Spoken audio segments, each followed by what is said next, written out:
Coucou, je suis très à la bourre aujourd'hui pour faire ma vidéo. Donc je fais une petite vidéo dans la voiture vite fait, j'ai pas trop de sujets sur lesquels parler. Il faut vraiment que je prenne le temps et je pense que j'aurai vraiment le temps de le faire demain, de parler de ce que m'a permis de guérir la maladie. Mais là du coup j'ai été un peu occupée. Ce matin j'ai donné mes cours d'informatique. Je sais plus si je l'ai dit ici, mais je donne des cours d'informatique donc niveau débutant et intermédiaire. Donc, ça reste très basique, hein. Mais je fais ça dans une association, dans un centre social. Et je trouve ça super intéressant parce que j'aide des personnes à un peu prendre confiance en elles en fait. J'aime bien ça. Dans le sens où souvent les personnes ont tendance à se dévaloriser. Ah, je suis nulle, j'apprends pas vite, etc. Je dis ben non, en fait, chacun apprend à son rythme. Je trouve que surtout, on a beaucoup de mérite quand on a un certain âge, en tout cas quand on n'a pas appris à l'école et que on apprend sur le tas, comme ça, sur le tard aussi. C'est tout, enfin, c'est vraiment beaucoup de mérite, je trouve. Donc j'ai fait ça ce matin, j'ai mangé vite fait et puis ensuite je suis allée voir les parents, enfin la famille d'amis à moi qui se marient au mois de septembre. C'est une amie que j'ai rencontrée quand je travaillais à Majorque. Je ne sais pas si les gens le savent, mais je travaillais dans des clubs de vacances. Enfin, j'ai fait plusieurs choses, mais je travaillais dans des clubs de vacances. J'étais ce qu'on appelle représentante à l'étranger, donc je vendais des excursions. Je crois que je l'ai dit dans une vidéo. Je vendais des excursions et je m'occupais des gens, je traitais les litiges, tout ça.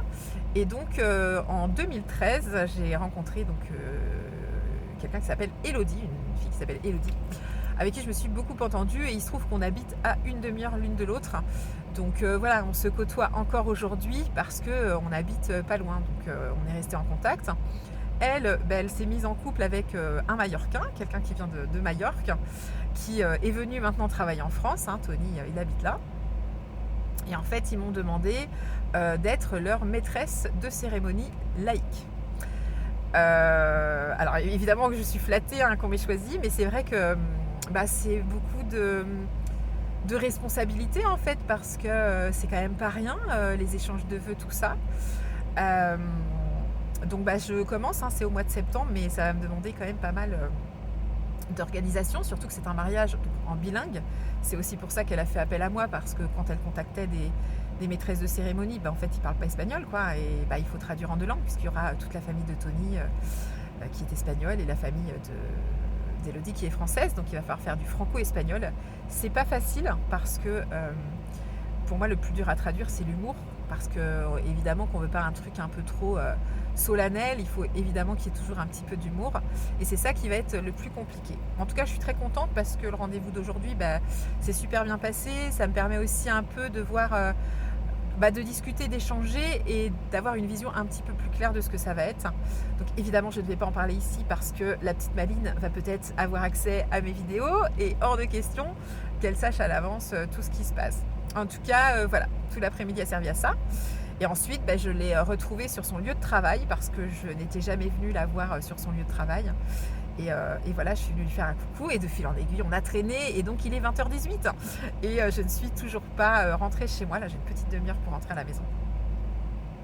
Et je me suis dit, mais non, mais ma vidéo, le temps d'arriver et tout, ça va être tard. Donc voilà, je fais cette petite vidéo dans la voiture. Rien de bien transcendant dans cette vidéo. Mais je suis contente, surtout que ça va être aussi l'occasion de revoir des copines du tourisme, puisque il y a des personnes qui sont conviées, alors certaines que je ne connais pas, donc j'ai beaucoup entendu parler, et puis les copines. Quand on était en 2013 avec Hello, il y avait Anaïs, on était le trio, quoi.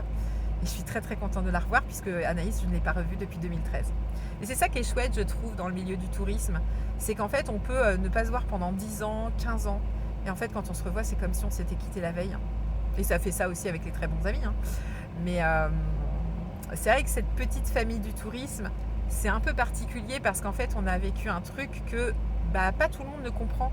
C'était une vie un petit peu à part, on vivait tous ensemble. Enfin là, dans le cas en plus de Elodie et Anaïs, nous, on vivait pas dans l'hôtel. En fait, on avait une villa à, je sais plus, c'était 10 minutes, je crois, de l'hôtel. Et c'était une villa genre Melrose Place, quoi. On avait carrément une maison avec 3 chambres. Et on était 4 à la base. mais on était 3 copines. L'autre, on l'aimait pas trop.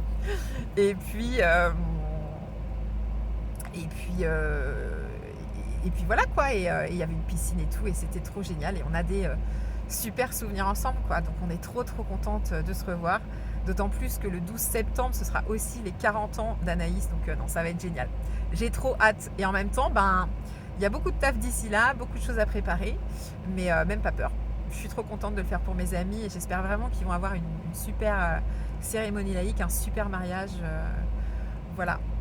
En tout cas, je vais tout faire pour. Sur ce, je vous souhaite une bonne soirée. Vraiment, demain, je ferai une vidéo un petit peu plus complète sur tout ce que la maladie m'a permis de travailler et de guérir. Et je pense que c'est important de faire ça. Et je voudrais aussi faire une autre vidéo sur, je crois que j'en ai déjà parlé, mais quoi dire quand on apprend que quelqu'un est malade. Parce que je sais que des fois, on n'a pas toujours les mots, on ne sait pas ce que la personne ressent. Et inversement, en tant que malade, ne pas trop interpréter l'attitude de notre entourage. Parce que par exemple, on peut interpréter des silences par du désintérêt. Alors parfois, c'est juste de la peur de déranger, la peur de fatiguer, la peur de ne pas savoir quoi dire. Donc j'aimerais aussi dédier une vidéo à ça. Donc je pense que les prochaines vidéos, ça va être ça. Et je vous avoue qu'après fin janvier, je ne ferai pas une vidéo par jour parce que c'est quand même hyper énergivore. Et j'ai pas toujours des idées en fait. Donc voilà, je ferai ponctuellement quand j'aurai envie de parler d'un sujet comme ça. Mais je m'y tiens jusqu'au 31 janvier. Je vais faire une vidéo par jour. Je vous fais des bisous. À bientôt.